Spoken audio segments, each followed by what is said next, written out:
pour l'assistance, mais surtout se féliciter de la forte présence des députés de l'opposition et préciser que le recours pour lequel je vais revenir sur les motivations en quelques lignes, nous avions 23 députés de l'opposition, mais je pense qu'ici nous ne sommes pas loin de la trentaine. C'est pour confirmer ce que le collègue Abdou a dit. Pour des raisons de précaution, nous voulons juste nous limiter à au-delà de 17, parce que ça suffisait largement. Mais au total, nous sommes 23 qui avons signé ce recours au Conseil constitutionnel, parce que pour l'essentiel, l'opposition démocratique a voté pour cette proposition de loi qui est injuste,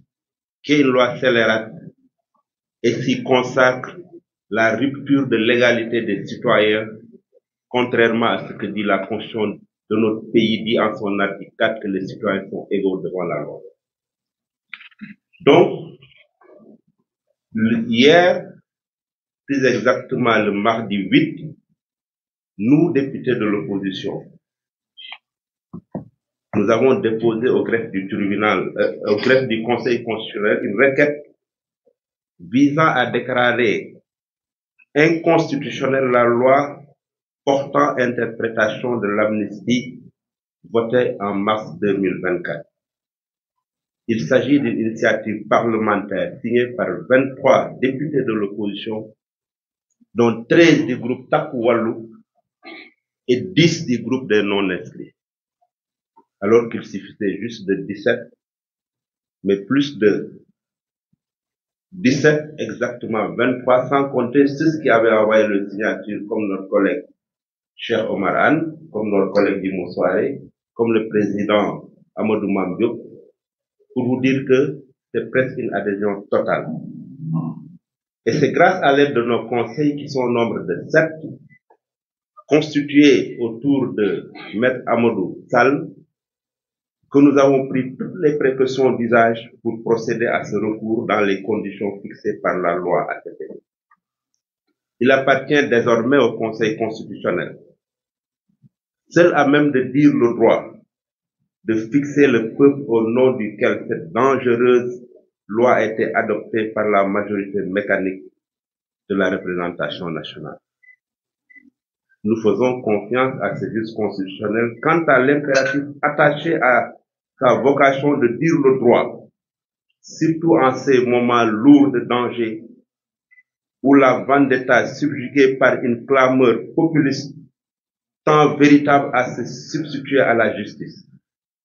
En tant que citoyens, nous faisons confiance à cette justice sans estimer que cela nous donne le droit de mettre la pression sur les magistrats, comme nos collègues de l'autre bord l'ont fait, appuyés par, malheureusement, le président de la République qui est garant du bon fonctionnement des institutions. En effet,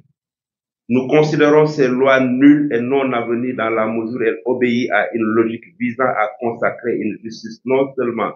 sélective, mais entièrement instrumentalisée contre des coupables triés au volet d'une clameur. L'interprétation du parti Pastef constitue sans nul doute une rupture d'égalité et instaure en même temps une justice à deux vitesses. Ainsi, elle établit une hiérarchie au sein des justiciables qui place au sommet de la pyramide de l'impunité les militants d'un projet dont les premières senteurs portent les effluves d'un dessein funeste de destruction de nos communs vouloir vivre ensemble. Pire, cette loi, telle une chape de plomb, suspend au-dessous de nos forces de défense et de sécurité, orfèvre inlassable et vaillant garant de notre paix sociale, une présomption de culpabilité selon le narratif des clameurs populistes, les charges ou les décharges des crimes, délits et d'infractions retenus contre eux par les fédérations du projet. C'est dire que par-delà cette démarche républicaine de saisine du Conseil constitutionnel, nous estimons que cette loi interprète notre conscience historique et collective et donc dépasse les parlementaires et représentants des peuples que nous sommes. C'est une affaire de l'ensemble du peuple sénégalais. Sous ce rapport, il revient à tout citoyen sénégalais d'interroger sa conscience historique, si tant est que nous soyons soucieux des valeurs cardinales de droiture et de justice